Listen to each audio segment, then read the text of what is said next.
नमस्कार मित्रों।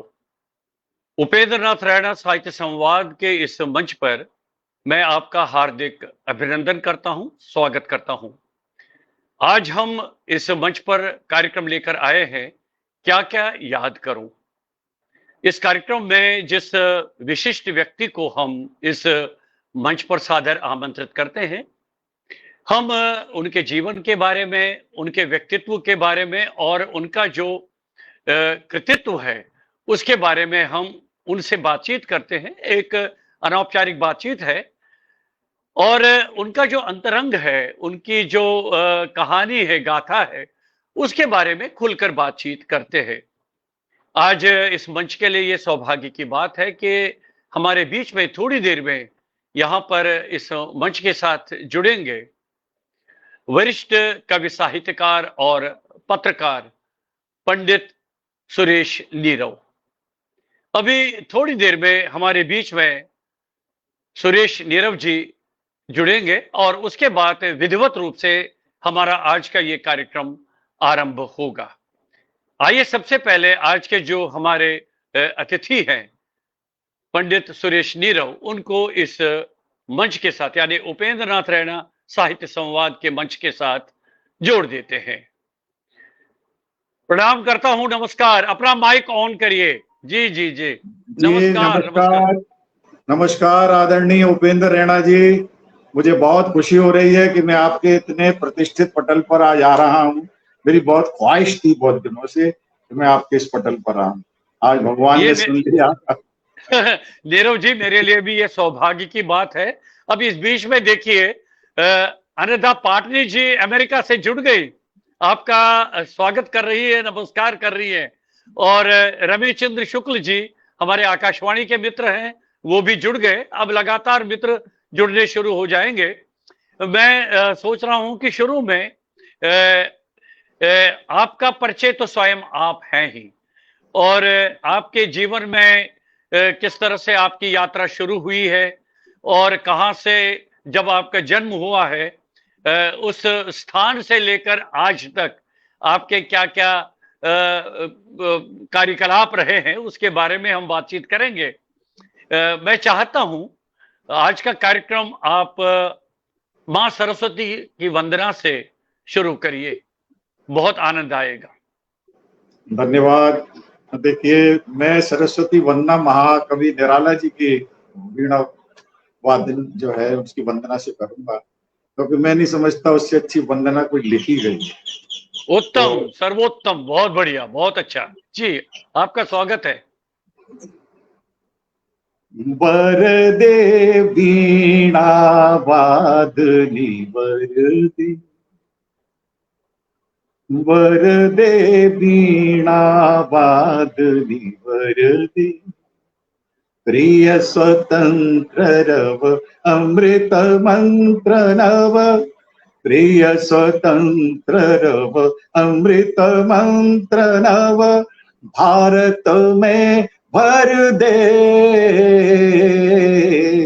वर दे वीणा वादनी वर दे, काट अंदर के बंधन स्तर, काट अंदर के बंधन स्तर, महाजननी जो वीरमय निर्झर, कलुष भेद तम हर प्रकाश भर, कलुष भेद तम हर प्रकाश भर, जगमग जग कर दे, वर दे वीणा वादनी वर दे, काट अंदर के बंधन सर, जननी जो तिरमय निर्झर, कलुष भेद तम हर प्रकाश भर, कलुष भेद तम हर प्रकाश भर, जगमग जग कर दे, वर दे वीणा वादनी वर दे, वर दे वीणा वादनी वर दे, नवगति नवलय ताल छंद नव, नवगति नवलय आयल चंदन नवल कंठ नव जलद मंदरम नव नव के नव विहग वृंद को नव नव के नव विहग वृंद को नव पर नव कर दे वर दे वीणा वादनी वर दे वीणा वादनी वर दे। आनंद, वाह वाह वाह वाह, क्या बात है, क्या बात है, मन प्रसन्न हुआ। अब इस बीच में ओम सप्रा जी, आशमा कौल जी, भारत दास जी, रजनीश त्रिवेदी जी, निर्देश निधि जी, ये मित्र भी हमारे साथ जुड़ गए, आपका स्वागत कर रहे हैं। अब बताइए, अपने मित्रों के लिए 2 शब्द कहना चाहेंगे आरंभ में आप। मैं केवल एक बात कहना चाहता हूं कि अगर आपके मन में करुणा का भाव है, अगर आपके मन में दया का भाव है, तो संसार की हर चीज आपके मित्र है। क्या ये बात, पशु पक्षी, ये वनस्पति, ये पर्वत, ये नदियां, जल जंगल जमीन, ये सब हमारे मित्र हैं। ये धरती हमारी माँ है। हमारे मतलब हर किसी से रिश्तेदारी। हम वृक्षों की पूजा करते हैं, वो हमारे मित्र हैं। हम नदियों की पूजा करते हैं, वो हमारे मित्र हैं। हम पक्षियों के संगीत की पूजा करते हैं क्योंकि वे हमारे मित्र हैं। तो मैं समझता हूँ कि मित्र सिर्फ हम मनुष्यों को ही न माने, सारी प्रकृति हमारे मित्र है। क्योंकि अगर हमारा मन अहोभाव से भरा हुआ है, धन्यता से भरा हुआ है, करुणा से भरा हुआ है, तो हर कोई हमारे लिए मित्र है। मैं उसके लिए केवल एक ही बात कह देता हूँ, अपना एक शेर कह के, कि जब भी दिल से तुझे याद करता हूं मैं, जब भी दिल से तुझे याद करता हूं मैं, खुशबुओं के नगर से गुजरता हूं। आए है, क्या बात है। जब भी तुझे याद करता हूं मैं, खुशबुओं के नगर से गुजरता हूं मैं। और शबनमी एहसास का रेशमी अक्स बन लफ्ज के आईने में संवरता हूं मैं। जब भी आए दिल से है, तुझे याद करता हूं, जब भी क्या दिल से बात है। तुझे याद करता हूं मैं, खुशबुओं के नगर में रहता बहुत सुंदर बात कही आपने, बहुत बढ़िया, बहुत अच्छा। लेकिन नीरव जी, तब बहुत मन को बहुत कष्ट पहुंचता है, बहुत चिंता होती है जब हम प्रकृति से खिलवाड़ करते हैं। अब देखिए, कल ही शिमला में, कल परसों जो इतनी विपदा आ गई, प्रकृति ने अपना रौद्र रूप दिखा दिया, और एक स्थान पर जो भूस्खलन हुआ, उसमें अभी भी कितने व्यक्ति मरे पड़े हैं, कितनी हानि हो गई है मानव जाति की। ये हमारी लापरवाही है ना? आप मानते हैं इसको, कि जो कि हम प्रकृति का सम्मान नहीं करते हैं, पेड़ पौधों की सम्मान नहीं करते हैं। मैं केवल एक बात कहना चाहूंगा कि जब हम एक वृक्ष को देखते हैं और अपने बचपन में देखते हैं, तो हमको कितना अच्छा लगता है। वृक्ष पे से अगर फल टपकता है, हम आनंदित हो जाते हैं। वृक्ष से अगर फूल टपकते हैं तो हम आनंदित हो जाते हैं। वृक्ष की शाखाओं पर तमाम सारे पक्षी जब कलरव करते हैं, तो ऐसा लगता है कि प्रकृति के राजदूतों का कोई एक सम्मेलन हो रहा है, संगीत सभा हो रही है। तो हम या नदियों की कलकल ध्वनि को सुनते हैं तो हमारा मन आनंदित होता है। कुल मिलाकर यह है कि प्रकृति के कण कण में आनंद है, प्रकृति के कण कण में संगीत है, लय है। लेकिन हमने अपने स्वार्थ के कारण उस लय को भंग किया है, इसलिए प्रलय आ रही है। मैं इस पर अपनी एक गजल सुनाना चाहूंगा, जो मुझे आपका बहुत स्वागत अच्छी है, आपका लगती है। स्वागत है। क्योंकि जी आपने जी। एक प्रश्न ऐसा कर दिया, ये विज्ञान मंत्रालय ने कम से कम इसे एक अपने सिग्नेचर ट्यून मान के कई बार इसे प्रसारित भी किया है। ये देखिए कि हम क्या कहते हैं, हमारी तरक्की ने हमें कहाँ पहुंचा दिया। चूंकि मैं विज्ञान के संचेतनाओं से लेस कवि हूँ, तो इस रचना को देखिए, इसमें ग्लोबल वार्मिंग भी है और कुछ कहना चाहा मैंने। और दूसरी बात यह है कि इस गजल में मैंने उन शब्दों को नागरिकता देने की कोशिश की है जो विज्ञान की प्रयोगशाला में थे, लेकिन उनको क्या साथ बात है, लाके क्या अपनी बात बात। आपका स्वागत है, आपका स्वागत है। सुनिए रैना जी, और जितने भी मेरे जी, मित्र सुन रहे हैं उनकी चेतना को आमंत्रित बहुत करता सारे हूँ। मित्र, मधु जी मिश्रा जी तो जुड़ गई हमारे साथ, आपके समक्ष बैठी हैं। और बाकी सब मित्र जुड़े, हर गोविंद पुरी जी भी जुड़ गए हैं। आपका स्वागत है जी पंडित जी। जी, सबका स्वागत को मैं अनुग्रह से अपने कृतज्ञ प्रणाम निवेदित करते हुए एक रचना दे रहा हूँ कि आज की तरक्की के रंग ये सुहाने हैं, आज की तरक्की के रंग ये सुहाने हैं, डूबते जहाजों पर क्या बात है? तैरते खजाने हैं, डूबते जहाजों पर तैरते खजाने हैं, आज की तरक्की के रंग ये सुहाने हैं, गलते हुए ग्लेशियर हैं, गलते हुए ग्लेशियर हैं, सूखते मुहाने हैं, क्या बात है? गलते हुए ग्लेशियर हैं, गलते हुए ग्लेशियर हैं, सूखते मुहाने हैं, हाफती सी नदियों के लापता ठिकाने हैं, हाफती सी नदियों के लापता ठिकाने हैं, कटते हुए जंगल के डिफॉरेस्टेशन, कटते हुए जंगल के लापता परिंदों को, कटते हुए जंगल के लापता परिंदों को, आंसुओं की सूरत में दर्द गुनगुनाने हैं, क्या बात है? आंसुओं की सूरत में दर्द गुनगुनाने हैं। हमारी यांत्रिकता ने आकाश में ओजोन में छेद कर दिया, जो हमारा सुरक्षा कवच था, जो हमारी अल्ट्रावायलेट रेस को, इंफ्रारेड रेस को रोककर हमें एक सुरक्षा देती थी। आज तमाम त्वचा रोग हो रहे हैं, कैंसर हो रहे हैं। तो क्या हम कहना चाहते हैं? बहुत बढ़िया, बहुत बढ़िया, बहुत बढ़िया, बहुत अच्छा। बहुत कष्ट होता है। जी जी, स्वागत है।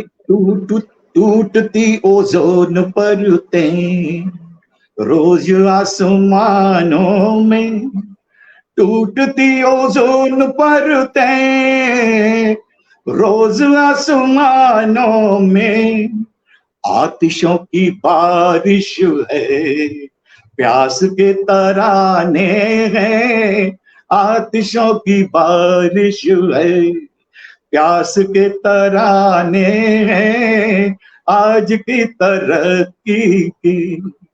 और मैं कहना चाहता हूं, एटमी प्रदूषण के कातिलाना तेवर है, एटमी प्रदूषण के कातिलाना तेवर है, पांव बूढ़ी पृथ्वी के अब तो डगमगाने हैं, पांव बूढ़ी पृथ्वी के अब तो डगमगाने हैं, आज की तरक्की के रंग ये सुहाने हैं, डूबते जहाजों पर तैरते खजाने हैं, डूबते जहाजों पर तैरते खजाने।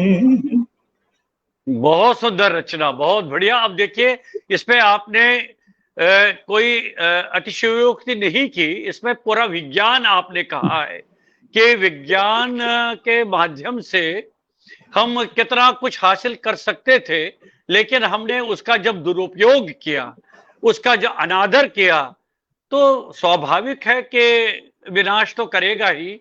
और जो आजकल हम चारों तरफ देख रहे हैं, बांध टूटे जा रहे हैं, वर्षा इतनी हो रही है कि हमारा जो पूरा सिस्टम है, प्रबंध है, वो विफल हो रहा है। और नतीजा क्या निकल रहा है डॉक्टर साहब, कि पूरी मानव जाति का इतना ह्रास हो रहा है, इतना नुकसान हो रहा है। खैर, अब मैं क्या क्या याद करूं, हमारे कार्यक्रम का नाम है, तो आप अपने बचपन के दिनों को याद करे है ना, जहां जो परिचय मैंने आपका देखा है, आपका ग्वालियर मध्य प्रदेश में आपका जन्म हुआ है, और आप तो मूलतः विज्ञान के छात्र रहे हैं, और साथ में ये कविता का जोश कैसे आ गया आपको? ये प्रेरणा कहाँ से मिली आपको? मेरा अपना मानना ये है रीना जी कि कविता सिर्फ वो नहीं होती जो हम शब्दों में ढाल देते हैं। ये शब्दों की दौड़ धूप कविता नहीं है। विज्ञान की दृष्टि से देखें तो जिस दिन हमारा चंद्रमा चांद पर उतरता है उस दिन विज्ञान की एक कविता होती है। इसरो के हाँ हाँ। प्रयोगशाला में जितने वैज्ञानिक हैं उनके प्रयोगों की, उनकी कोशिशों की सार्थकता की कविता है वो, जब हमारा चंद्रयान कहीं उतरता है। या हम कोई वायरस है कोरोना जैसे, उसके लिए कोई वैक्सीन का इजाद कर लेते हैं तो वो मनुष्यता की सबसे बड़ी कविता है। तो मेरा मानना ये है कि विज्ञान और कविता अलग अलग चीजें नहीं है, देखने की दृष्टि है। ठीक वैसे ही जैसे एक सौंदर्य प्रेमी व्यक्ति फूल को देखता है तो वो देखता है कि हाँ क्या खूबसूरत फूल है, और ये हमारी किसी प्रेमिका के होठों जैसे इसके दल हैं, ये है। लेकिन वैज्ञानिक जब देखता है तो वो देखता है कि ये फूल है, इसमें स्टेमिना है, इसमें सेपल्स हैं, इसमें पेटल्स हैं, इसमें ओवरी है, और इसमें तमाम सारे परागकण हैं, पोलन ग्रेन्स हैं। और वो उनको देखकर कहता है कि इतनी सारी चीजों का जो विन्यास है, पंखुड़ियां किस तरह जुड़ी हुई हैं, उनमें कहीं अराजकता नहीं है, इसीलिए तो वो फूल है। तो अगर हम अपनी क्या बात है। जिंदगी में व्यवस्था को मान लें, इसको हम इन्फ्लोरोसेंस कहते हैं बॉटनी की भाषा में। तो अगर हम पंखुड़ियों के क्रम को देखें तो वो पंखुड़ियां एक फूल बन जाती हैं। तो ये व्यवस्था है। तो कविता भी एक व्यवस्था देती है और विज्ञान भी एक कविता देता है। अंतर इतना है कि विज्ञान केवल ऊपरी सतह को देखता है और वो जो साहित्य है वो ऊपरी सतह को देखता है। विज्ञान उसके भीतर झांक कर देखता है और भीतर के भी भीतर जो सत्य है उससे साक्षात्कार करता है। तो जब हम अपने भीतर से साक्षात्कार करते हैं तो उससे बड़ी कविता क्या होती है। मुझे ध्यान सही आता है बात है। कि एक बार मैं एक इसमें प्रसंग छुपी आपने बहुत अच्छा छेड़ दिया है, क्योंकि लोग समझते हैं कि विज्ञान और कविता दो अलग अलग चीजें हैं। ये उनका भ्रम है। मेरा मानना है ये एक ही सिक्के के दो पहलू है। अगर आप हेड देखें तो साहित्य है, टेल देखें तो विज्ञान है। अगर हम ये कहें कि साहित्य हमारी आंखें हैं तो विज्ञान हमारे पैर हैं।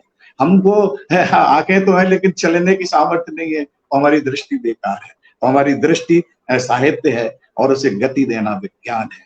तो ये जो एक्शन और इमेजिनेशन के बीच में जो डायनामिक इक्विलिब्रियम है, मैं उसे कविता।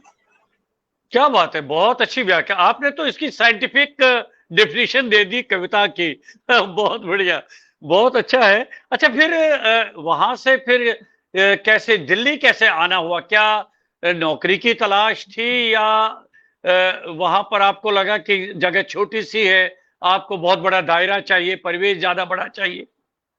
मैं सब एक बात बड़े विनम्रता पूर्वक कहूंगा कि मैं बहुत आध्यात्मिक व्यक्ति हूँ, मैं बहुत आस्तिक व्यक्ति हूँ और मेरा मानना यह है कि मैं कुछ नहीं कर रहा, सब कुछ पूर्व निर्धारित है, प्रीडेस्टाइन है। कि हम तो केवल कठपुतलियां हैं, ईश्वर जैसा चाहता है वहां रख देता है, शतरंज के मोहरे हैं जहाँ चाहता है रख देता है। या सांप सीढ़ी का वो खेल है जिसमें कभी हम बहुत ऊंचाई तक चले जाते हैं और फिर सांप के मुंह में आकर फिर नीचे चले आते हैं। तो हम ये सोचे, हम अगर ये सोचे कि हम कुछ कर रहे हैं तो मेरे ख्याल से ये भ्रम है। जो कुछ करता है ईश्वर करता है। तो आपके इस प्रश्न के उत्तर में मैं ये कहना चाहूंगा कि मैंने कभी नहीं सोचा था कि मैं कवि बनूंगा। मैं विज्ञान का विद्यार्थी रहा और बहुत सीरियसली मैं मेडिकल में जाना चाहता था, डॉक्टर बनना चाहता था, लेकिन एक नंबर कम रह गया इसलिए मैं डॉक्टर नहीं। वो एक नंबर की जो अतृप्ति है और उस अतृप्ति के भाव ने मेरे को कवि बना दिया। और मेरा अपना मानना है कि संतृप्त सुअर से अतृप्त मनुष्य बनना, अतृप्त सुकरात बनना ज्यादा उच्चतम होता है। तो वो मेरी क्या बात अतृप्ति है। जो है, वो मेरी जो प्यास है, उसने मुझे कवि बना दिया। और जब मैंने विज्ञान विद्यालय में, विज्ञान महाविद्यालय में, गवर्नमेंट साइंस कॉलेज में कविता पढ़ी तो लोगों ने कहा कि विज्ञान के व्यक्ति भी कविता हो सकते हैं। जब उन्होंने हमारी कविता सुनी तो उन्होंने हमको बेस्ट पोइट का अवार्ड दिया। उसके बाद जो इंटर कॉलेजिएट कंपटीशन होती थी उसमें विज्ञान महाविद्यालय का नाम ही नहीं होता था। विज्ञान का कविता से क्या मतलब, आर्ट्स के कॉमर्स के लोग आते थे। तो पहली बार विज्ञान महाविद्यालय का नाम भी जुड़ा। और फिर जब हमने वहां कविता पढ़ी तो हम अंतर महाविद्यालयीन कविता में भी पुरस्कृत हुए। फिर इंटर कॉलेजिएट, इंटर यूनिवर्सिटी, उसमें भी हमको रिकॉग्निशन मिला। तो हमारी जो पहचान थी उस वक्त छात्र संघ हुआ करते थे, कॉलेज में यूनियन होती थी, स्टूडेंट यूनियन। तो जो स्टूडेंट यूनियन में चूंकि 20-21 वर्ष की उम्र थी और हम अपना लिखते थे, तो जहाँ छात्र संघ के अध्यक्ष होते थे वो कहते यार उस लड़के को बुलाओ, वो कुछ अच्छी कविता करता है विज्ञान। तो सारे विज्ञान, चाहे वो भिंड, मुरैना, शिवपुरी ना हो, यहाँ सारे संभाग में मेरी एज ए पोइट वो होने लगी। फिर वहाँ जो मेले में, प्रदर्शनी में कवि सम्मेलन होते थे, अब जहाँ अखिल भारतीय कवि बड़े बड़े आते थे, गोपाल दास, नीरज काका आते थे, यानी ऐसा कोई कवि नहीं था जो नहीं आता हो। तो उस मंच पर भी हमें कविता पढ़ने का मौका मिला। वहां से हमारी सुगंधी बंबई तक चली गई और उस वक्त के सबसे बड़े संचालक रामरिक मनहर की नजर हम पर पड़ी। तो उन्होंने जो स्टार कवि सम्मेलन होते थे, जो टिकट पर होते थे, जिन्हें फिल्म अभिनेता सुनने आते थे, उसमें भी एक नौजवान कवि ग्वालियर से खड़ा होता था और लोग कहते थे ग्वालियर शूटिंग का मॉडल आ गया, क्योंकि हम टाई लगा के जाते थे। तो इस तरह हमारी जो एक पहचान बनी। तो और बड़ा भाग्यशाली हूं मैं रैणा जी के, लोग जिंदगी भर तरसते थे उस वक्त के दौर में कि धर्मयुग में कोई कविता छप जाए। धर्मयुग उस वक्त बड़ी बात कवियों का होती थी, समझिए बहुत बड़ा धर्मयुग में था। छपना, धर्मयुग हाँ, में तो छपना मैं तो अपने लिए इतना, जी जी जी, तो मैं इतना भाग्यशाली था कि मैंने एक रचना धर्मयुग में भेजी और मेरी पहली रचना धर्मयुग में स्वीकृत हुई और बहुत विशेषांक में, व्यंग विशेषांक में छपी। तो उससे मेरे को एक बड़ा अपलिफ्टमेंट मिला कि मैं धर्मयुग में छपा, फिर कादम्बनी में छपा, फिर साप्ताहिक हिंदुस्तान में छपा। तो मैं अपनी रचनाएं भेजता रहता था। तो हमारे जो कादम्बनी के संपादक थे, तो उनकी दृष्टि भी हमारे ऊपर गई है। फिर हमने 1-2 बार साहित्यिक आयोजन किए तो उन्होंने बुलाया, उन्होंने भी हमको सुना। तो उन्होंने कहा आप ये कहाँ पड़े हुए हैं, अभी आइएगा दिल्ली में। तो मैं हंसा, मैंने कहा सर इस बीच में मेरी नौकरी लग गई है और मैं साइंस टीचर हो गया हूँ, अच्छी खासी मेरी क्या बात, सरकारी नौकरी है। तो फिर मेरे मिसेज ने मुझसे कहा कि अगर आप कवि हैं और अपनी कविता का, अपने साहित्यिक व्यक्तित्व का विस्तार करना चाहते हैं, तो आप जो है इस नौकरी को छोड़ के कादम्बनी को ज्वाइन कीजिए, अगर आपको वहां से ऑफर मिल रहा है। क्योंकि मास्टर तो बहुत हैं, हजारों मास्टर होंगे, लेकिन कादम्बनी में जाने के बाद सुरेश नीरव भी थे। मैंने यहाँ आकर कादम्बनी ज्वाइन की और मैंने ये कहना चाहूंगा कि ना मैंने नौकरी के लिए आज तक कभी आवेदन नहीं किया। मेरी जो वहां भी सर्विस लगी तो बस ये है कि डॉक्टर बरसाने लाल चतुर्वेदी कमिश्नर हुआ करते थे और सेंट्रल स्कूल बोले यार तुम वहां जाना, हम तुम्हारा इंटरव्यू लेंगे। इंटरव्यू में हमने उनकी कविता सुना दी तो बोले जाओ सिलेक्ट। तो मेरा वहां से कादम्बनी में आए तो मैंने कोई इंटरव्यू नहीं दिया। तो मैं ये कहता हूँ कि मैं एक अयाची चेतना हूँ, मैंने कभी कुछ मांगा नहीं किसी से, क्योंकि क्या ईश्वर बात की है, जिस पर अनुकंपा होती है उसे कुछ मांगना थोड़ी पड़ता है, उसे अपने आप सब कुछ मिल जाता है। वो चाहे मुझे 5 लाख का अवार्ड मिले या फिर हिंदुस्तान का पहला व्यक्ति जिसको जर्मनी का मैक्स मूलर अवार्ड मिले, मैंने कहीं कोई प्रयास नहीं किए। मैं सिर्फ ईश्वर में विश्वास करता हूँ और ये मानता हूँ कि कर्म किए जा, फल की इच्छा मत कर, सब ईश्वर क्या बात देखता है। है। मैं अच्छा सिर्फ कर्म सुनिए, करता हूँ। सुनिए इस बीच में डॉक्टर प्रणव भारती अहमदाबाद से जुड़ गई, हाँ, आभा मित्र है कुमारी मेरी, बहुत अच्छी जान। जी जी जी, आभा कुमारी चौधरी जी, निशा चंद्रा जी भी अहमदाबाद से जुड़ गई। अनिता पाटनी जी ने बीच में कहा था कि किसी काम से उनको कहीं जाना है, लेकिन अभी भी जुड़ी है, आपके बारे में लिख रही है। रजनीश त्रिवेदी जी, कुमार अशोक सराफ साहब बहुत अच्छे कवि हैं कश्मीर के, वो भी जुड़े हैं। और प्रदीप उपाध्याय जी हमारे बहुत अच्छे साहित्यकार मित्र हैं। पूनम शर्मा जी मुंबई से जुड़ गई। लक्ष्मी शंकर वाजपेयी जी अमेरिका से, वो भी आजकल सपत्नीक अमेरिका में बैठे हैं। नमिता सिंह जी वो भी अहमदाबाद से जुड़ गई। इस तरह से हीरो वाधवानी जी वो भी आपका कार्यक्रम देख रहे हैं। तो मैं सभी मित्रों का हार्दिक स्वागत करता हूं, बहुत अच्छा है। राम दुलारी शर्मा जी, आप बहुत अच्छी कवियत्री और समीक्षक हैं, आप पौंडीचेरी से जुड़ गई हैं, क्या बात है। मैं सभी का हृदय से आभार व्यक्त करता हूं। अच्छा, आपके जीवन के मैं बारे में इसमें एक बातचीत बात, तो एक क्षमा करें, एक बात कहना चाहूंगा कि अरे मैं सर तो कहिए एक ना। छोटा सा उल्का पिंड हूँ और ब्रह्मांड का, लेकिन कितने सारे सितारे जो हैं जो मुझे सुन रहे हैं। यानी ये समझिए एक सितारा नहीं, पूरी कहकशां उतर के आ गई है, पूरी जो कहना चाहिए आकाश गंगा जो उतर आ गई है, जो मुझे सुन रही है। तो मैं बहुत भाग्यशाली हूँ, उसके लिए मैं आपका बहुत आभार मानता हूँ। और मुझे आज ऐसी अनुभूति हो रही है जैसे मैं आकाशवाणी के स्टूडियो में कविता पाठ कर रहा हूँ, क्योंकि आपकी जो व्यवस्था है, आपका जो सिस्टम है, वो मुझे बहुत पसंद आया, क्योंकि तमाम लोग चलाते हैं ये क्या ना पटल तो चलाते हैं, लेकिन वो सब टाइम पास होते हैं, टाइम पीस बहुत कम होते हैं। और आपका जो है ये टाइम पीस है, इसमें आप मेहनत कर रहे हैं, केवल समय पास करने वाला काम नहीं कर रहे। तो मुझे आपको बधाई देने का मन है कि मैं आपको बधाई दूं, आप जो प्रयास कर रहे हैं इस पे सफल आगे आप जी। बहुत बहुत धन्यवाद, आपने इतनी अच्छी बातें इस पटल के लिए कही, लेकिन मुझे भी 1 मिनट का अवसर दे दीजिए। एक सुखद समाचार ये भी है कि आज ये मंच यानी उपेंद्र नाथ रैना साहित्य संवाद का मंच चलाते हुए 1111 दिन पूर्ण हो गए आज के दिन। तो आने यानी लगभग 460 घंटे अवधि के कार्यक्रम पूरे हो गए और 300 से ज्यादा कार्यक्रम हो चुके हैं। और आप मित्रों का आशीर्वाद रहा, आपका सानिध्य रहा, प्रेम रहा, तो जब तक स्वास्थ्य चाहेगा, स्वास्थ्य मेरी इजाजत देगा, तब तक तो बहुत बहुत धन्यवाद। आशमा कौल जी भी हमारे साथ जुड़ी है, तो मैं चाहता हूं बातचीत तो हम जारी रखेंगे। पंडित जी कोई अच्छा सा गीत सुनाइए, आनंद आएगा। मैं एक ऐसी रचना सुनाना चाहता हूँ, चलिए पहले गजल सुनाता हूँ, तो आपको अच्छा सुनाइए, लगेगा। आपका स्वागत है, स्वागत है। इसमें देखिए मेडिटेशन क्या है, मैं ये केवल एक निवेदन करना चाहूंगा कि जो गजल है उसके लिए जब वो बाहर से आई हमारे यहाँ, तो उसके गजल के पाँव में घुंघरू थे जो महफिल में बजते थे। मैंने जब गजल को अपनाया तो मैंने उसके पाँव से घुंघरू उतार दिए और उसके हाथ में मीरा का सितार दे दिया। मैंने उसको घुंघरू उतार दिया, उसके हाथों में मीरा का सितार दे दिया। मेरे लिए गजल जो है एक पूजा हो गई, एक प्रार्थना हो गई, एक इबादत हो गई, एक प्रेयर हो गई। और मैं गजल के माध्यम से ईश्वर से संवाद करना चाहता हूँ। और मेरा अपना मानना है कि जिनकी रचनाओं में परमात्मा प्रवाहित नहीं होता वे कविताएं कभी अमर नहीं होती। जितने भी आप चाहे तुलसीदास जी को देख लीजिए, चाहे आप कबीर को देख लीजिए, रहीम को देख लीजिए, मीरा को देख लीजिए, या किसी को भी देख लीजिए, जिनने अपनी रचनाओं में परमात्मा को प्रवाहित किया है, वो रचना अमर नहीं है, क्योंकि उसमें अमरत्व का तत्व आ जाता है। तो मैं ये रचना स्वागत है आपका। कि डूबता हूँ रोज खुद में, तुम तलाशोगे कहाँ।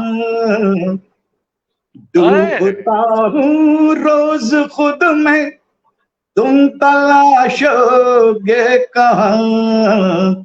दिल बेचारा खुद कहाँ ये ढूंढ पाया है मुझे। डूबता हूँ रोज खुद में, तुम तलाशोगे कहाँ। दिल बेचारा खुद कहाँ ये ढूंढ पाया है मुझे। पर्यावरण पर एक बात कहता हूँ कि मेरा शेर है जो मैं बाद में पहुंचता हूँ, इसकी सुगंध पहले पहुंच जाती है। अपने पटल पे जितने भी लोग सुन रहे हैं उनके चरणों में निवेदित करता हूँ। सुलेखा मिश्रा जी भी जुड़ गई हैं। अरे वाह वाह जी, सुलेखा मिश्रा जी हमारी भाभी है वो। अरे वाह वाह, क्या बात है। हाँ, ये वैसी भाभी है जैसे दुर्गा भाभी थी भगत सिंह चंद्रशेखर आजाद की। क्या बात है, क्या बात है, क्या बात है। कि डूबता हूँ रोज खुद में, तुम तलाशोगे कहाँ। दिल बेचारा खुद कहाँ ये ढूंढ पाया है मुझे। पर्यावरण पे शेर देखेगा कि कितने जंगल कत्ल होंगे, कितने जंगल कत्ल होंगे एक सड़क के वास्ते। कितने जंगल कत्ल होंगे, कितने जंगल कत्ल होंगे एक सड़क के वास्ते। एक उखड़े पेड़ ने बेहद रुलाया है मुझे। कितने जंगल कत्ल होंगे एक सड़क के वास्ते। एक उखड़े पेड़ ने बेहद रुलाया है मुझे। आंसुओं की केमिस्ट्री देखिएगा कि आग है पानी के घर में, आग है पानी के घर में, आंसुओं की शक्ल में। आग है पानी के घर में, आंसुओं की शक्ल में। इसकी मीठी आंच ने पल पल जलाया है मुझे। वाह वाह, आग बहुत है बहुत। पानी के घर में, आंसुओं की शक्ल में। इसकी मीठी आंच ने पल पल जलाया है मुझे। और शेर दिखेगा कि मैं अंधेरों से लड़ा हूं, मैं अंधेरों से लड़ा हूं, उम्र भर एक शान से। मैं अंधेरों से लड़ा हूं, उम्र भर एक शान से। और ये किस्मत की सूरज ने बुझाया है मुझे। क्या बात मैं है, क्या बात है। अंधेरों से लड़ा हूं, उम्र भर एक शान से। और ये किस्मत की सूरज ने बुझाया है मुझे। और एक शेर देखिएगा, मैं बहुत विनम्रता पूर्वक दे रहा हूं, मैं कोई बहुत बड़ा विद्वान नहीं हूं, लेकिन जीवन दर्शन, जीवन क्या है, मृत्यु क्या है, पंच तत्व क्या है, इसको कहना चाह रहा हूं। एक शेर। वाह वाह वाह, स्वागत है। कि उसने कुछ मिट्टी उठाई, उसने कुछ मिट्टी उठाई और हवा में फेंक दी। उसने कुछ मिट्टी उठाई और हवा में फेंक दी। जिंदगी का फलसफा ऐसे बताया है मुझे। उसने कुछ मिट्टी उठाई और हवा में फेंक दी। जिंदगी का फलसफा ऐसे बताया है मुझे। और एक निवेदन कि मैं कभी लिखता नहीं हूं, वो लिखवा देता है तो मैं लिख लेता हूं। और मेरा मानना है कि चाहे कुरान में हो तो वो भी यही कहते हैं, इस्लाम में भी, कि ऊपर से आयत होती है। हमारे यहाँ भी ये कहते हैं कि ऊपर से अवतरण होता है। हम तो केवल ऋषि मंत्रार दृष्टा, हम तो मंत्रों के नूपुर नृत्य को सिर्फ साक्षी भाव से देखते रहते हैं। वो जो लिखवा देता है वो लिख देते हैं। तो इस बात को कहता हूं, वे देखिए कि लफ्ज कुछ उतरे फलक से, लफ्ज कुछ उतरे फलक से और गजल में सो गए। लफ्ज कुछ उतरे पलक से और गजल में सो गए। कैसी है ये नींद की जिसने जगाया है मुझे। वाह वाह वाह, बहुत सुंदर, बहुत सुंदर। लफ्ज कुछ उतरे फलक से और गजल में सो गए। कैसी है ये नींद की जिसने जगाया है मुझे। डूबता हूँ रोज खुद में, तुम तलाशोगे कहाँ। दिल बेचारा खुद कहाँ ये ढूंढ पाया है मुझे। बहुत सुंदर, बहुत बढ़िया। अब देखिए क्या बताऊं आपको, आपके लिए इतनी इतनी जबरदस्त टिप्पणियां आ गई हैं। वाजपेयी जी लगातार जुड़े हैं, विजय संदेश जी हमारे साथ जुड़े हैं, सुलेखा मिश्रा जी भी हैं, प्रणव भारती जी, बहुत सारे मित्र, नमिता सिंह जी, बहुत सारे मित्र हमारे साथ जुड़े हैं। सभी के उन्होंने जो कमेंट्स किए हैं, वाह वाह, क्या बात है पंडित जी, आपने तो कमाल ही कर दिया। आप अनिता पाटनी जी, अब वो कह रही थी मुझे कहीं जाना है, लेकिन क्या पता इस कार्यक्रम के सुनते सुनते वो रुक गई होंगी। मैं उनका हृदय से आभार व्यक्त करता हूँ। लाजवाब रचना आपके लिए कह रही है। मैं भी प्रणाम करता हूँ, बहुत मैं उनकी बहुत इज्जत करता हूँ, क्योंकि वो हमारे बहुत ही यशस्वी साहित्यकार आदरणीय यशपाल जी की सुपुत्री हैं, जिनको पद्मश्री मिली थी। और एक बड़ा अच्छा एक संतुलन ये भी है, मैं कहना चाहूंगा कि उनको उनका एक प्रोग्राम होना था, लेकिन बीच में इसको हो गया, तो मालूम पड़ा डॉक्टर बिंदेश्वर पाठक जी को, उनसे नंदा जी की बातचीत हुई, और वो पुरस्कार देना चाहते थे इस वक्त। तो उन्होंने कहा कि वो क्या हुआ, तो उन्होंने उनको मरणोपरांत वो पुरस्कार दिया और कहने लगे किसी का यश कभी नहीं बनता, तो यशपाल थे।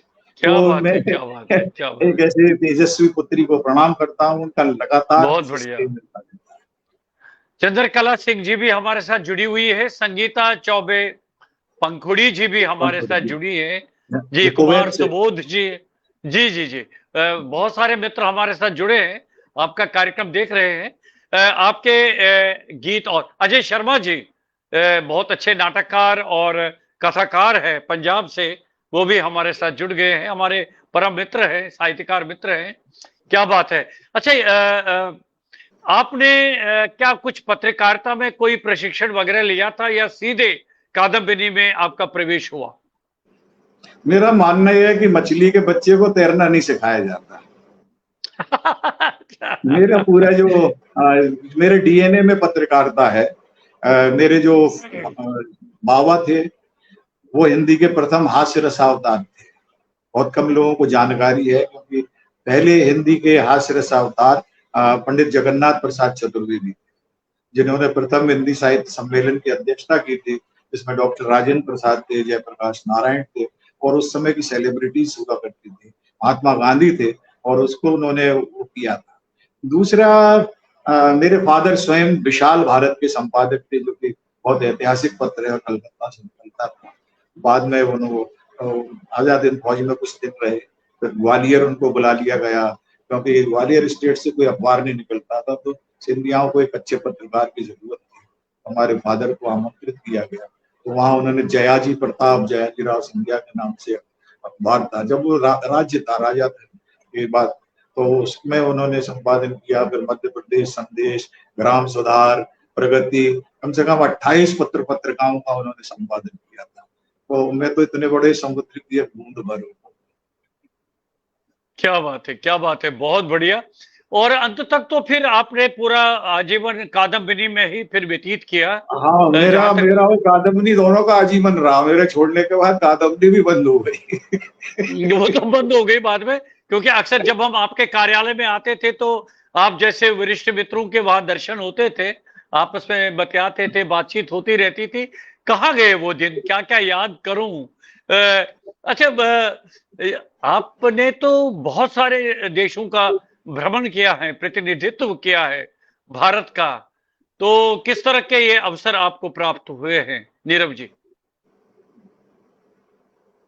मैं इसमें ये कहना चाहूंगा कि मैंने फिर आपसे कहा कि सब अवसर अपने आप मिल जाते हैं। मैंने कभी कोई प्रयास नहीं किया। पहली जो मेरी एक विदेश यात्रा थी वो बड़े मजाक में हो गई। हम कादम्बिनी के कैंटीन में अपने हिंदुस्तान टाइम्स के खड़े थे, तो हम उस वक्त तंत्र मंत्र विशेषांक निकाला करते थे। हमारे तो जितने भी तांत्रिक, मांत्रिक और ज्योतिषियों का एक बड़ा भारी हमारे जमघट रहता था, और ज्योतिष में थोड़ा मेरा भी रुचि है, मैं अभी विद्यार्थी हूँ ज्योतिष का। तो ऐसी बात चल रही थी। तो ये वो दौर है जब लोग विदेश जाने के लिए ज्योतिषी को हाथ दिखाया करते थे कि देखना यार, मेरे हाथ में विदेश की रेखा भी है। तो हमने अपने ज्योतिषी मित्र को दिखाया, तो वो कहने लगे अभी तो संभावना नहीं है, लेकिन थोड़े समय बाद आपको मिलेगी। तो हमारे एक मित्र हमारे साथ थे, वो काफी उद्योगपति थे और साहित्य के बड़े प्रेमी थे, और उस वक्त वो प्रेक्षा नाम से पत्रिका निकालते थे, जिसके श्रीकांत वर्मा संपादक थे। तो वो मेरे बड़े अच्छे मित्र थे। तो उन्होंने कहा कि देखिए, ये भाग्य जो है ना, दिनकर जी की उन्होंने पंक्ति पढ़ी कि ब्रह्मा का अभिलेख पढ़ा करते निरुद्धमि पाणी, और धोते वीर कोंक भाल का बहा निर्भों से पानी। बोले हम अपने प्रयासों से अब आप तो भाग्य रेखा हम इनके क्रिएट किए देते हैं, और इनको कल अपने साथ इंग्लैंड ले जा रहे हैं।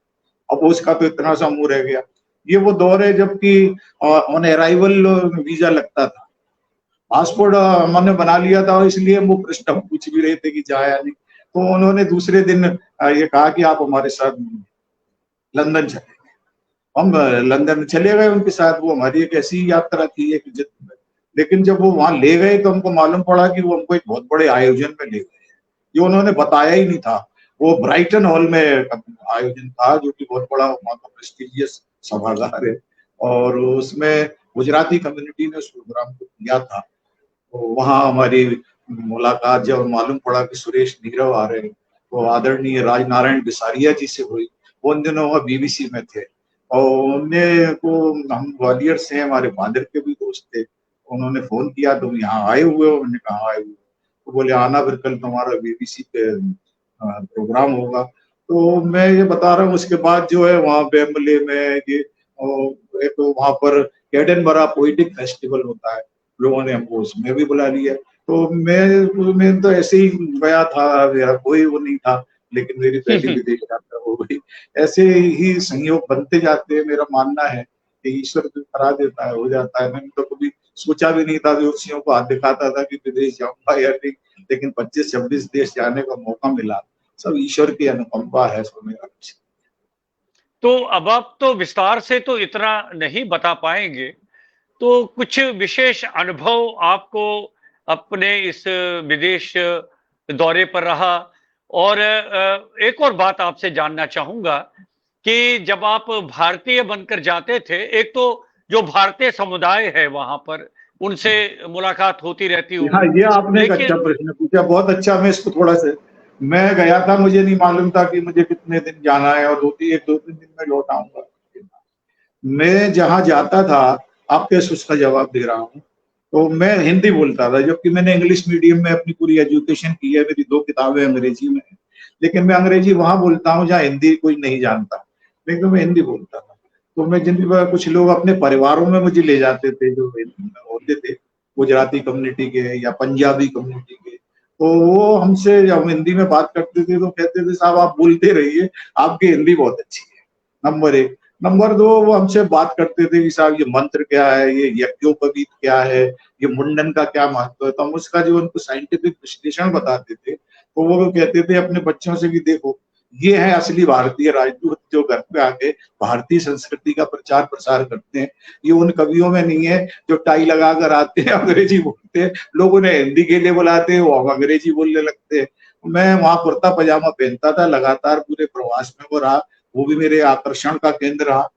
तो और दूसरा ये है कि मैं चूंकि भारतीय संस्कृति की मनीषा की चर्चा करता था, तो लोग मुझे एक पंडित की तरह अपने अपने घर के, साहब आज आप हमारे, कल आप हमारे यहाँ आइएगा, कल आपसे चर्चा होगी। तो इस प्रकार के बहुत सारे अनऑफिशियल डिस्कोर्सेज मेरे होते थे, और मैं वहां 15 दिन लगातार कभी किसी के घर कभी किसी के घर आतिथ्य स्वीकार करता रहा। ये सत्कार, ये संस्कृति का सत्कार था, क्योंकि मैं अपने मुंह से भारतीय संस्कृति का उच्चारण करता था, मैं कुछ मंत्रों की व्याख्या करता था। तो मुझे जो अनुकंपा मिली वो मुझे नहीं मिली, मेरे द्वारा निकले हुए उन मंत्रों को मिली जो ऋषियों ने लिखा, उन ऋचाओं को मिली, उन कहना चाहिए उपनिषदों को मिली।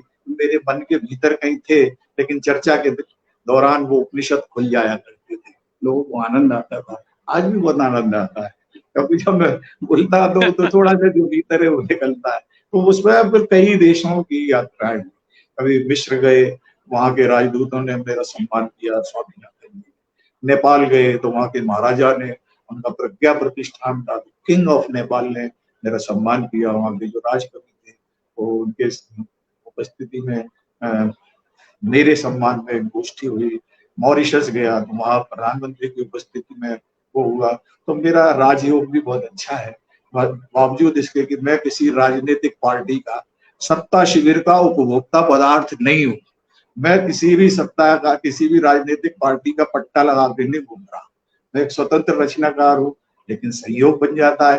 मैंने विज्ञान की कविताएं लिखी, वाजपेयी जी होंगे तो ये भी इस बात के गवाह करेंगे कि कलकत्ता में विज्ञान अधिवेशन हुआ, और जहाँ बहुत बड़े लेवल पे वैज्ञानिक इकट्ठे हुए थे, वहां भी हमको अवसर दिया गया बोलने का, हमारा सम्मान हुआ, जिसका प्रधानमंत्री नरेंद्र मोदी जी ने उद्घाटन किया। तो ये सब संयोग बनते हैं। क्या नवम बात है, क्या विश्व बात है। सम्मेलन, नवम विश्व सम्मेलन में भारत सरकार ने हमें भेजा, उसमें एक प्रतिनिधि के रूप में गए, और भी हमारे बहुत रचनाकार जाते हैं, लेकिन हमको सब अपने आप होता रहा, सब वो कराता है। मानता, ईश्वर को मैं बहुत मानता हूँ। उसको जो क्या देना है बात वो देगा, जो नहीं लिखा वो आप कितनी तिकड़म लगा लो आपको नहीं मिलेगा, तो मिलना है वो मिल जाएगा, अपना काम किए जाओ बस। ये नहीं, मेरा संदेश है। ये तो बहुत अच्छी बात कही आपने। प्रियंवदा पांडे जी भी देवरिया उत्तर प्रदेश से हमारे साथ जुड़ गई है। बहुत अच्छा कविताएं लिखती है और बहुत विदुषी महिला है। तो अच्छा, अब ये बताइए कि बातचीत तो जारी रहेगी, अभी बहुत बातचीत आपसे करनी है। कुछ एक रचना और हो जाए, क्योंकि आपके मित्र प्रतीक्षा कर रहे हैं। देखिए, मैंने आपसे कहा कि हम हमारा जो दर्शन है, अब ये क्या है, वो ब्रह्मरंध्र खुल जाता है, जिस वेवलेंथ पे आ जाता है वही रचनाएं होने लगती है। तो और चूंकि आप इतने बढ़िया एक तपस्वी व्यक्ति हैं, आपने वो ऑन कर दिया मेरा स्पीच, जहाँ से अब ये प्रसारण चल रहा है। तो इसमें क्या है कि हमारा जो रैना जी, हम कहते हैं कि अहम ब्रह्मास्मि। तो इसमें इसमें ये कोई अहंकार नहीं है। ब्रह्मास्मि कहने नहीं का नहीं नहीं। मतलब है, इसका मतलब यह है कि जो व्यक्ति अपने स्व का सम्मान करना जानता है वही दूसरे का सम्मान कर सकता है। मेरी बात, जो अपने प्रति बदतमीज है वो दूसरे का क्या सम्मान करेगा। तो अपने को ब्रह्म मानो, जब आप अपने को ब्रह्म मानोगे तो दूसरे को आप कहोगे तत्वमसि, आप भी वही है मैं हूँ। तो ये जो समानता की बात होती है, और जो अहम ब्रह्मास्मि या तत्वमसि, तो हम दोनों को संचालित करने वाला कौन है, इस पर मैं कहना चाहूंगा। आपका स्वागत है। कि वो कौन है, वो क्या है कि आग से तो मैं घिरा हूं, आग से तो मैं घिरा हूं, जल रहा कोई और है। आग से तो मैं घिरा हूं, जल रहा कोई और है। मंजिलें मुझको मिली पर चल रहा कोई और है। आग से तो मैं घिरा हूं, जल रहा कोई और है। मंजिलें मुझको मिली पर चल रहा कोई और है।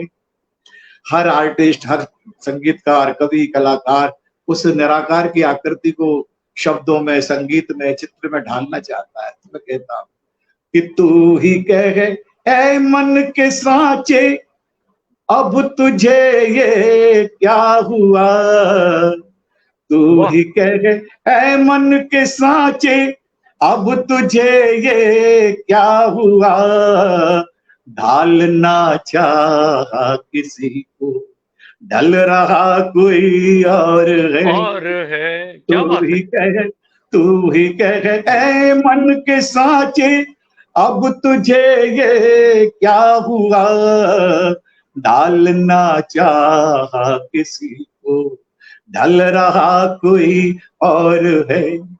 हम धरती को माँ क्यों कहते हैं, तो इस पर मैं कहना चाहूंगा, एक निवेदन कर रहा हूं सारे लोगों कि कर भलाई भूल जाना, कर भलाई भूल जाना, ये जमी से सीखिए।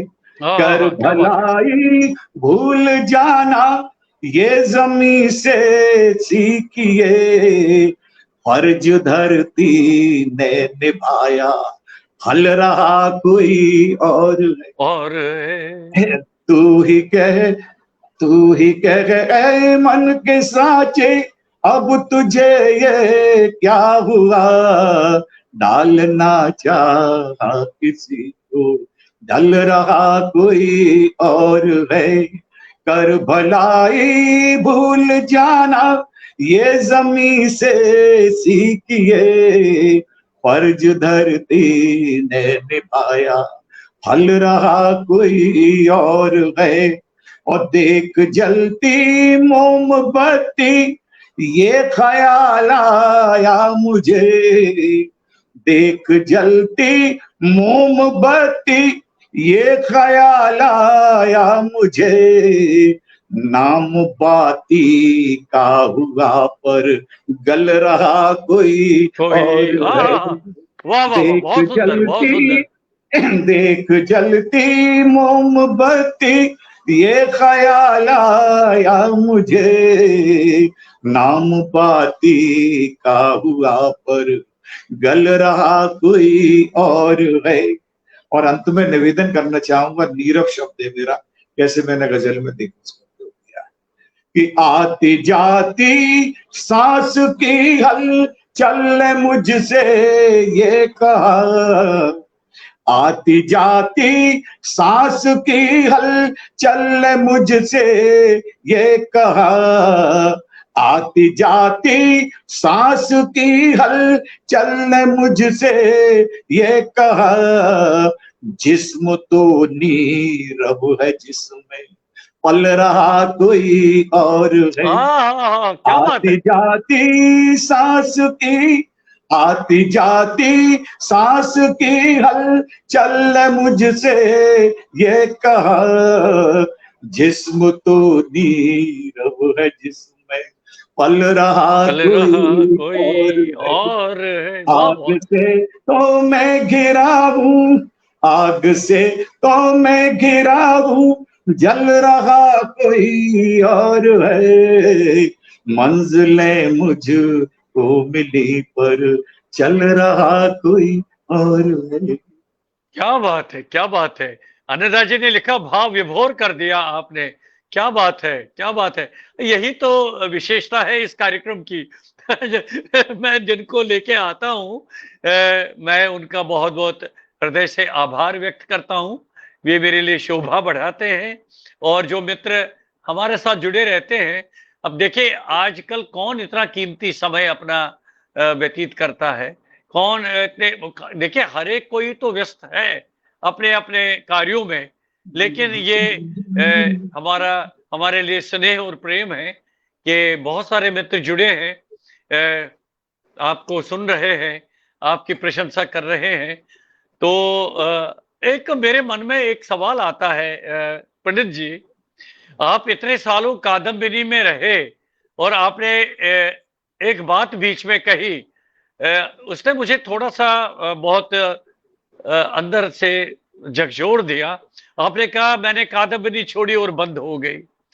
तो इस तरह से एक ही पत्रिका नहीं, बहुत सारी पत्रिकाएं हैं। वो हिंदुस्तान, मैं कहता हूँ वो तो पत्रकारिता, पत्रकारिता का सामूहिक नरसंहार हो गया।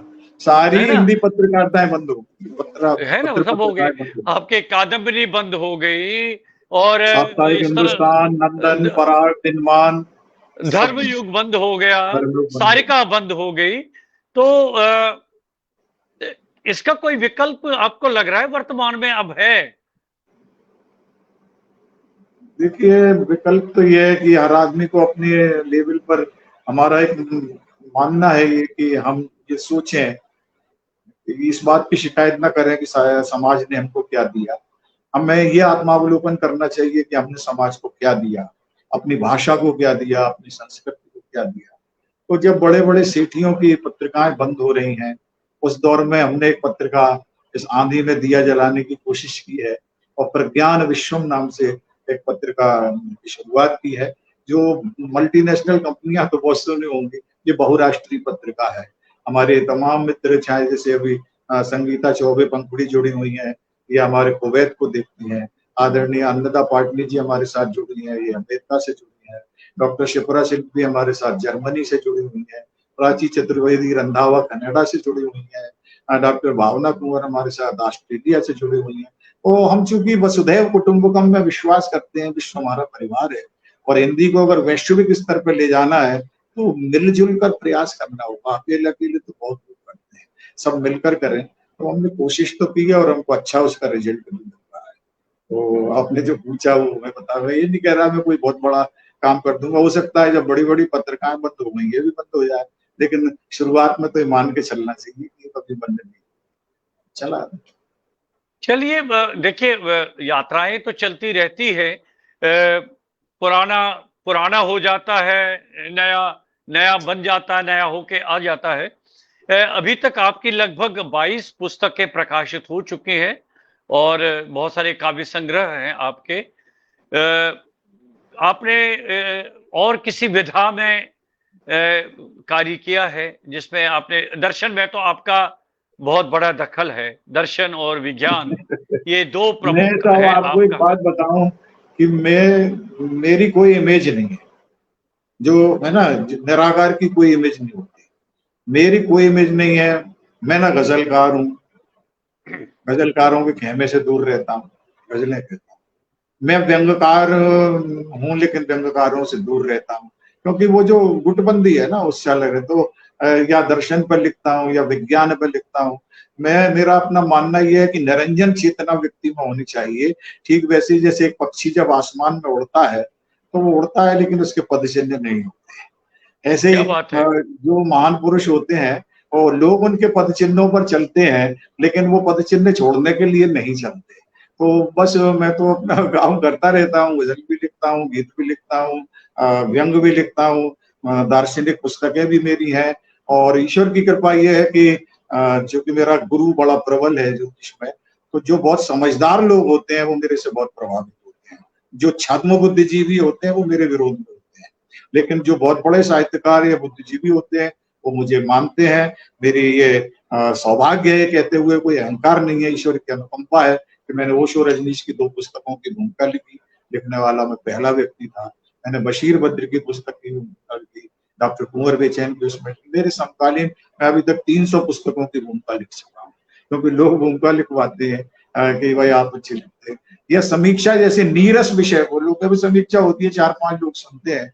मैंने राजेंद्र राजन की एक पुस्तक थी, केवल 2 गीत लिखे मैंने, तो उसमें वो समीक्षा की गोष्ठी थी। उसमें डॉक्टर कुंवर बेचैन भी थे और तमाम सारे उस दौर के स्टार्स लोग थे। मैं भी उसमें गया हुआ था। थोड़ा सा विलंब हो गया था, तो दर्शकों में बैठा हुआ था। लोगों ने, राजेंद्र राजन ने कहा कार्यक्रम शुरू करो, क्योंकि नीरव जी तो आए नहीं है। तो मैंने वहां से श्रोताओं में से कहा नहीं, मैं आ चुका हूँ, क्योंकि कार्यक्रम चल रहा है, इसलिए मैं व्यवधान नहीं उत्पन्न करना चाहता था। तो बोले मंच पर आ जाइए। मैंने कहा मंच ऑलरेडी जो है सैचुरेटेड पॉइंट पर पहुंच चुका है। 10 लोगों के बैठने में 40 लोग बैठे हैं। उत्तर प्रदेश में ऐसा ही होता है।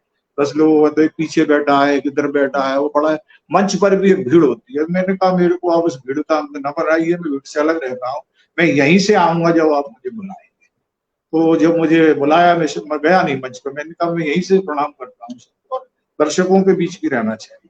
तो जब मैं गया, मैं जो बात कहना चाह रहा हूँ, तो मैंने समीक्षा में कुछ बातें कही, लोगों को इतनी पसंद आई। मैंने कहा देखिए, लोग जाते हैं, वो किताब हाथ में ले लेते हैं, पन्ने खोलते जाते हैं, उसकी किताब की कवि की कुछ पंक्तियां कोट कर देते हैं, और ये बहुत अच्छी है, ये बहुत अच्छी है, इससे मैं बड़ा प्रभावित हुआ, ये कह के चले जाते हैं। मैंने कहा ये समीक्षा है नहीं, क्योंकि कविता वैसे समीक्षा का विषय ही नहीं है। मैंने शुरुआत यहाँ से की। जैसे धूप की समीक्षा नहीं हो सकती, खुशबू की समीक्षा नहीं हो सकती, पक्षियों के संगीत की समीक्षा नहीं हो सकती, वैसे ही जो हमारा अंतर्नाद है उसके संगीत की समीक्षा क्या हो सकती है। ये तो अनुभूति का विषय है, इसका तो क्या आनंद बात है। लिया चाहिए। तो जिसका हम आनंद लेते हैं, उस आनंद को हम मुंह से कभी भूल नहीं पाते, क्योंकि एक बार हमारे आदि शंकराचार्य से एक ने कहा, आप इतने बड़े ज्ञाता है तो ब्रह्म पर कुछ बोलिए। तो मैंने कहा मैं नहीं बोल पाऊंगा, क्योंकि बुद्ध भी नहीं बोल पाए, महावीर भी नहीं बोल पाए, कोई भी नहीं बोल पाए, मैं भी नहीं बोल पाऊंगा। तो बोले क्यों नहीं बोल पाएंगे? तो उन्होंने कहा कि देखिए, मुंह से किसी चीज का स्पर्श हो जाता है। हम कहते हैं जो हमारा पानी है वो भी मछलियों का जूठा है, क्योंकि उसने उसे पी लिया। हम जूठे चीज का प्रसाद नहीं चढ़ाते। तो जो हम मुंह से बोलेंगे तो वो झूठा हो जाएगा, और सत्य कभी झूठा नहीं होता, इसलिए मुंह से कहा नहीं जाता, वो केवल क्या महसूस बात है। किया जाता है। तो क्या जब बात है। कविता को हम ब्रह्म मानते हैं तो उसकी समीक्षा कैसे कर सकते हैं? मैंने ये बोला तो लोगों को इतना आनंद आया, सबने कहा कि आज की समीक्षा पूरी हो गई। और उसके बाद लगातार कम से कम 8-10 जगह समीक्षा गोष्ठी टिकट पे की गई। सभी मुझे पारिश्रमिक में दिया गया, लोग टिकट क्यों? तो क्या है कि आप जब अपने अंतर्नाद से, अपने आनंद से बोलते हैं तो लोगों पर भी उसका प्रभाव पड़ता है। जब आप नकली ढंग से बोलते हैं, जैसे कोई आदमी है, मैं कह रहा था कि जो लगातार मुसलसिल है रिश्वत खाने में, वही सबसे आगे है झंडा फहराने में। तो अब वो ये आप बहुत अच्छी। बहुत अच्छी बात कही आपने। जी जी जी। तो ये क्या है, वो झूठ है उसका। सुभाष चंद्र बोस कोई कवि नहीं थे, लेकिन उन्होंने कहा कि तुम मुझे खून दो, मैं तुम्हें आजादी दूंगा। तमाम सारे महाकाव्यों का निचोड़ एक वाक्य में आ गया, वो महावाक्य बन गया। तिलक पूरा ने कहा कि महावाक्य बन गए। जन्म स्वतंत्रता हमारा जन्मसिद्ध हमारा अधिकार जन्मसिद्ध है। तो ये ब्रह्म वाक्य बन गई, ये महावाक्य बन गई, ये मंत्र बन गई। तो ये क्या है, अंतर आत्मा से निकले हुए शब्द ही कविता होते हैं। जरूरी नहीं है कि आप उसमें बहर देखें, उसमें मात्राएं गिने, उसे दोहे में कह रहे हैं, अरे आप जो बोल देंगे वही कविता है। लेकिन उसके लिए जरूरी है कि वो आपके भीतर जो बैठा हुआ दिव्य परमात्मा है उसको स्पर्श करके निकले। उसकी जब खुशबू आती है तो वो कविता शाश्वत हो जाती है, सनातन हो जाती है। और मैं एक बात और कहता हूँ कि जो नई कविता, पुरानी कविता और इस प्रकार के जो आंदोलन चलते हैं, ये सब नासमझी की बात है। कविता ऑलवेज है, द ऑलवेज। कविता शाश्वत है, कालजयी है, सनातन है। तो जिस चीज सनातन है वो पुरानी कैसे हो सकती है? वो न नई होती है न पुरानी होती है, वो समय सापेक्ष होती है, हर समय नई होती है। इसलिए मैं कोशिश करता हूँ कि उस प्रकार की कविताएं लिखी जाएं। जैसे आज से हम जिन्हें सुनते हैं, पढ़ते हैं, चाहे वो कबीर है, आज से 500 साल पहले लिखा, लेकिन आज भी उतनी प्रासंगिक है, क्योंकि शाश्वत लिखा ना, सनातन लिखा। या हम तुलसीदास जी के रामचरितमानस को पढ़ते हैं तो वो चीज आज भी उतनी प्रासंगिक है। या जिन्होंने हमारे वैशंपायन व्यास ने गीता की रचना करती है, एक श्लोक जो महामंत्र है। तो ये क्या है कि आदमी ने डूब कर लिखा, और वो लिखा जो वो जी रहा था। तो आदमी जो जी के लिखता है तो आप जानते हैं, वो चाहे वो जय गीत गोविंद लिखा जाए, आप तो रजत रंगनी कश्मीर से निकली, कितने बड़े कवि थे, उन्होंने गीत लिखा। वो क्या है, उनको पुरस्कार की चिंता के लिए थोड़ी उन्होंने लिखा, नहीं मस्ती में लिखा है। तो कवि का मेरा अपना मानना है कि वो अपने भीतर के आनंद को लिखे, वो आनंद जिसकी कोई समीक्षा नहीं। मैं अपनी किसी पुस्तक की समीक्षा नहीं करता, आज तक नहीं करता। इतनी सारी पुस्तक बैठ करते हैं, इसे पढ़ो आनंद लो, समीक्षा क्या करूं? समीक्षा का मैं विषय ही नहीं मानता। तो इसी बहाने एक और कविता आपकी हो जाए तो क्या बात है। अब बहुत सारे अनिल मीत जी हमारे साथ जुड़ गए हैं, और संगीता चौबे पांकुड़ी जी लगातार जुड़ी है। सुलेखा मिश्रा जी, कब तक है प्रोग्राम, कह रही है। अब बताइए, उपेंद्र रैना पूछ रहे हैं, और सामने पंडित सुरेश नीरो बैठे हैं। अब मैं समय का क्या बताऊं आपको, कब तक है, मैं बता सकता हूँ, बताइए। श्रोताओं के साथ एक हिंसा हो जाएगी, एक तात्विक हिंसा हो जाएगी अगर समय का पालन नहीं किया। मेरे समय का पालन, मैं सुलेखा जी को कहना चाहता हूं, समय का बिल्कुल पालन होगा। अभी 5-7 मिनट कार्यक्रम चलेगा, और इस बीच में मैं नीरव जी से फिर अनुरोध करता हूं कि एक अच्छा सा गीत और प्रस्तुत करें, जो आपकी इच्छा है नीरव जी।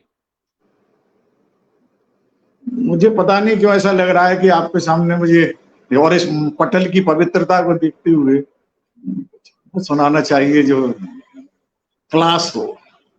देखिए, क्या बात है, सुनाना चाहता हूँ। आपका स्वागत है। मेरा मानना यह है, मैंने पहले ही कहा, सत्य कभी बोला नहीं जाता, महसूस किया जाता है। जो अन्न कहे को भी सुन रहा, जो अन्न कहे को भी सुन रहा, वही बोधि है, वही ध्यान है। वाह वाह, क्या बात है। अन्न कहे को भी, जो अन्न कहे को भी सुन रहा, वही बोधि है, वही ध्यान है। जो ओजास बिखरा है रूह से, जो ओजास बिखरा है रूह से, वही चेतना, वही ज्ञान है। क्या बात है। ये जो अन्न कहे को भी, ये जो अन्न कहे को भी सुन रहा, वही बोधि है, वही ध्यान है। जो ओजास बिखरा है रूह से, वही चेतना, वही ज्ञान है। बहुत सुंदर, जहाँ बहुत भावना सुंदर। होती है, जहाँ भक्ति होती है, वह तर्क नहीं होता। तर्क होगा तो भावना नहीं होगी। इस बात को, क्योंकि जो भावना है, जो भक्ति है, वो अतर्किक है, अतार्किक है ना, तर्क से ऊपर है। सभी प्रश्न तिनके से बह गए, सभी प्रश्न तिनके से बह गए, जहां भावना के प्रवाह में। आहा हा। सभी प्रश्न तिनके से बह गए, जहां भावना के प्रवाह में। जहां मौन अनहद गा रहा, जहां मौन अनहद गा रहा, वही भक्ति है, वही त्राण है। वाह जहां वाह। मौन अनहद गा रहा, वही भक्ति है, वही त्राण है। ये जो अनकहे को भी सुन रहा, वही बोधि है, वही ध्यान है। और जब आदमी निष्काम अवस्था में आ जाता है, कोई कामना नहीं रह जाती। लोग तो ईश्वर के पास भी जाते हैं तो मंदिर में, जैसे कहीं कलेक्टर साहब के ऑफिस में जा रहे हो, याचना लगाते हैं कि मेरा ये कर दो, मेरा वो कर दो। उसे तो सब मालूम है क्या देना है।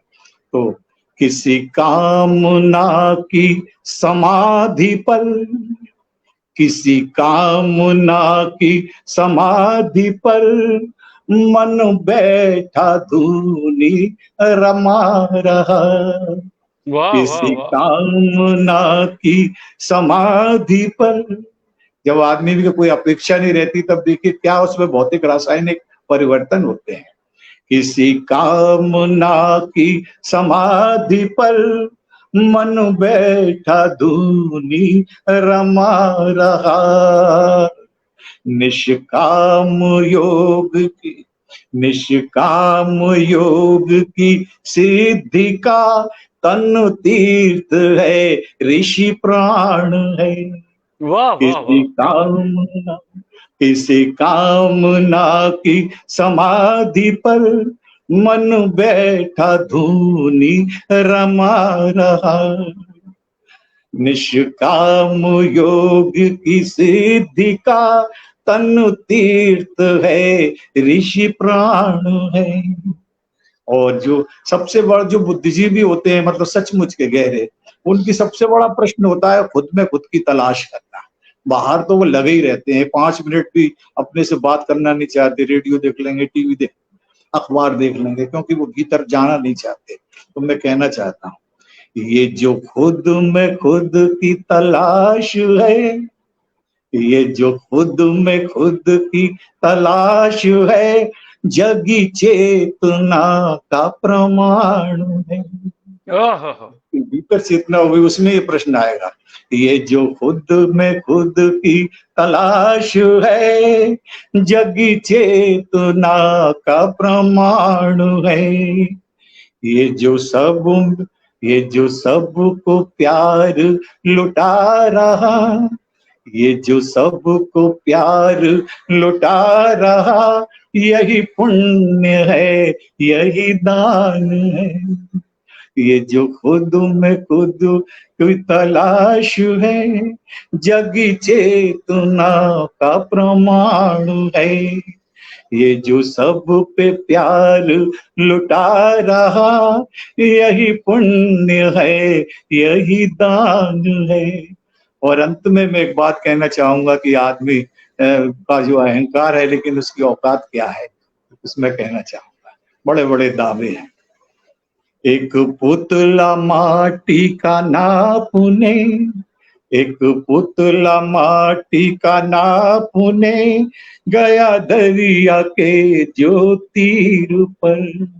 एक आहा हा। पुतला माटी का नापुने, जो गया है दरिया के तीर पर।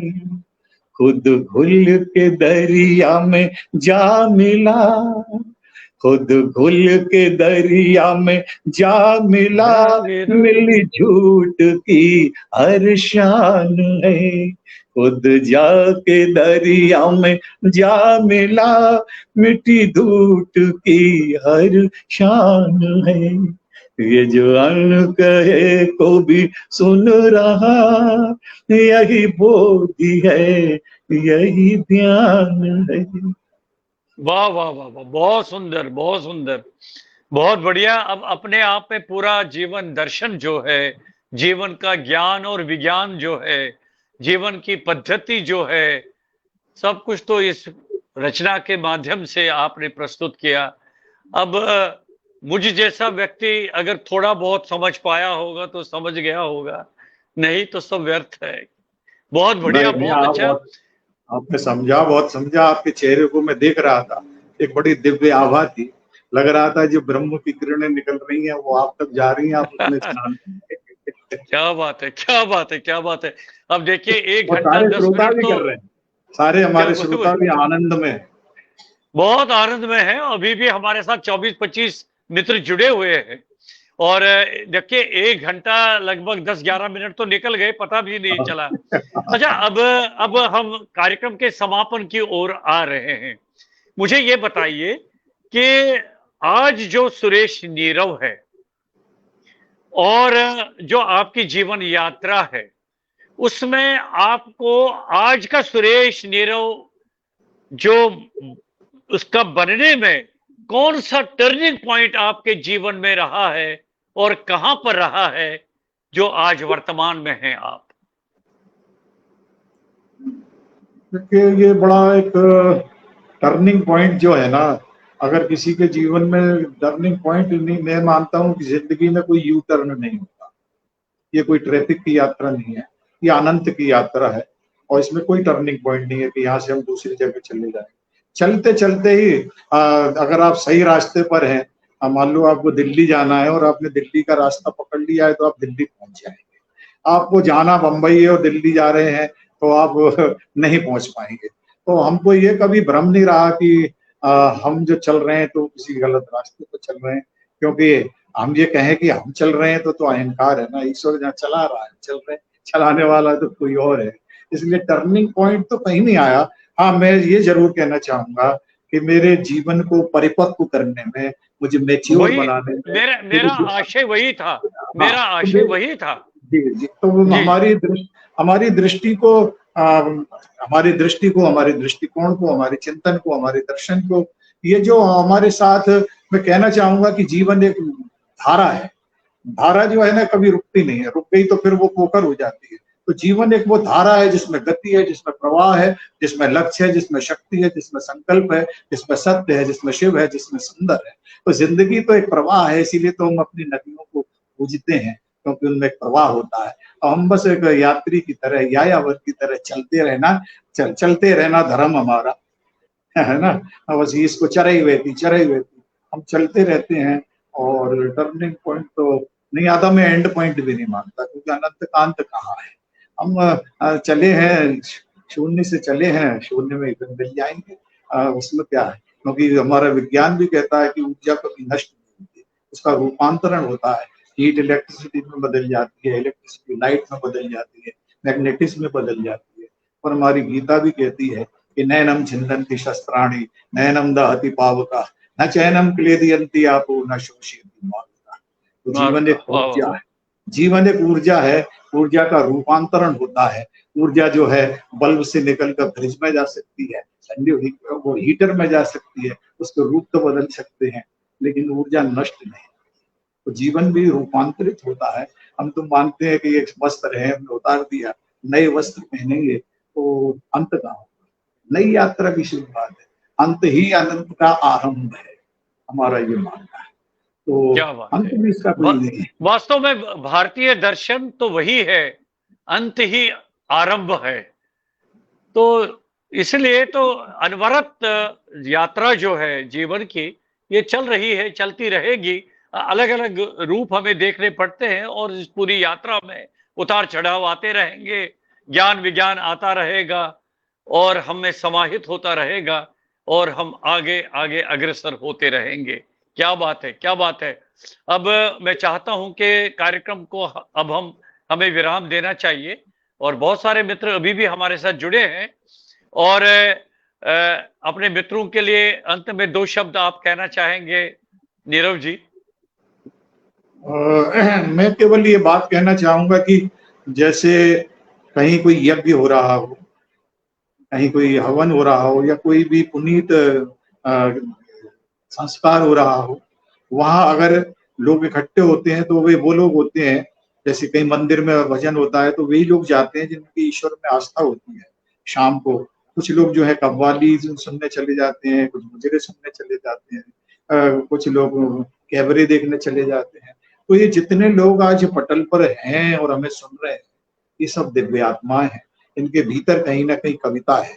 और मेरा मानना है कि डार्विन ने जरूर कहा था कि हम बंदरों की संतान है, हम होमो सेपियंस स्पीसीज है, और निश्चित रूप से हमारे हार्मोन्स और बंदर के हार्मोन्स एक है, लेकिन बंदर में और आदमी में कविता भर का फासला है। हाँ हाँ हाँ हाँ, क्या बात है, जो क्या बात कविता है। को समझ लेता है वो मनुष्य है, बाकी तो मनुष्य होकर भी बंदर है। तो यहाँ जितने लोग भी बैठे हैं ये मनुष्य हैं। इनकी मनुष्यता को मैं प्रणाम करता हूँ, ये सारी दिव्य आत्माओं को मैं प्रणाम करता हूँ। और मैं बहुत ही अहोभाव से, धन्य भाव से, कृतज्ञता के साथ निवेदित करना चाहूंगा कि उन्होंने इतने धैर्य से, इतने स्नेह से, इतने लाड़ से, इतने प्यार से मुझे सुना। मेरा सुनना भी सार्थक हो गया और आपके साथ एक सार्थक ऐतिहासिक यादगार शाम भी हो गई। और शाम भी नहीं, संध्या हो गई। संध्या भी हमारे यहाँ पूजा को कहते हैं, संध्या उपासना। तो हमने शाम नहीं, एक संध्या जी है आपके साथ। ऐसी संध्याएं जीते रहें। इन मंगल कामनाओं के साथ मैं कृतज्ञ प्रणाम निवेदित करता हूँ आप सभी को। बहुत बहुत और अपने धन्यवाद रैना जी पंडित को खास सुरेश जी। करके, रैना जी को खास करके जिन्होंने ये मांगलिक अवसर हमें उपलब्ध कराया कि आप जैसे महान लोगों से हमें बातचीत कर पा रहे। बहुत बहुत आभार हृदय से व्यक्त करता हूं पंडित सुरेश नीरव जी, आज आपने समय निकाला, हमारे पंच मंच पर आए और इसी बहाने आपके दर्शन भी हुए, ज्ञान विज्ञान की पर चर्चा भी हुई और जीवन वास्तव में क्या है उसका ज्ञान भी प्राप्त हो गया। तो मैं अपने मित्रों का मैं भी हृदय से आभार व्यक्त करता हूं कि उन्होंने इतना समय निकाला और हमारे साथ जुड़े रहे। ये तो आपका प्रभाव है कि वे जुड़े रहे। बहुत अच्छा लगा। और पंडित जी नमस्कार, बहुत अच्छा लगा। नमस्कार। नमस्कार, जय नमस्कार, हिंद, जय नमस्कार, भारत। जय हिंद, जय भारत। नमस्कार। मित्रों, उपेंद्र नाथ रैना साहित्य संवाद पर अभी हमारे साथ उपस्थित थे पंडित सुरेश नीरव, जिनसे हम उनके जीवन के बारे में और उनके जो व्यक्तिगत अनुभव है उसके बारे में चर्चा कर रहे थे। साथ में हमने उनकी बहुत अच्छी उत्कृष्ट रचनाएं भी इस पटल पर सुनी। और जो मित्र इस बीच में हमारे साथ जुड़े रहे, मैं अपनी तरफ से उनका हृदय से आभार व्यक्त करता हूं, बहुत बहुत धन्यवाद करता हूं कि इतना समय निकाल कर वो मेरे साथ जुड़े रहे। अब मुझे आज का ये कार्यक्रम यहीं पर अब संपन्न करने की अनुमति दीजिए।